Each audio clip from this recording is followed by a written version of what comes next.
আপনি কি কখনো লক্ষ্য করেছেন, ঘরে নামাজে দাঁড়ালেই অস্বাভাবিক অস্থিরতা শুরু হয়? কোরআন তেলাওয়াত শুনতে বা পড়তে গেলেই বিরক্তি, রাগ কিংবা অজানা এক অস্বস্তি অনুভব হয়। আজানের ধ্বনি শুনেও মন ভারী হয়ে যায়। জিকির করতে গেলেই মাথা ভারী লাগে বা মনোযোগ ধরে রাখা কঠিন হয়ে পড়ে।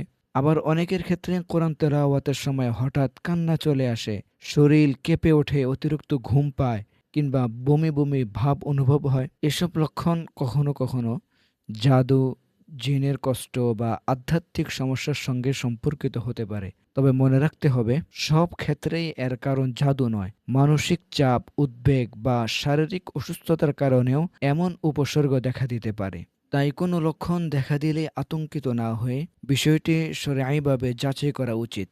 রুকিয়া শারঈয়া হলো কোরআন ও সহিহ সুন্নাহ ভিত্তিক একটি বৈধ চিকিৎসা পদ্ধতি, যা আল্লাহর উপর পূর্ণ ভরসা রেখে করা হয়। যদি আপনার পরিচিত কেউ দীর্ঘদিন ধরে এই সমস্যায় ভুগে থাকেন, তাহলে দেরি না করে একজন অভিজ্ঞ রুকিয়া বিশেষজ্ঞের সঙ্গে পরামর্শ করুন। হঠাৎ জীবনে একের পর এক অস্বাভাবিক সমস্যা, জিন, বদনজর কিংবা জাদুর সন্দেহ।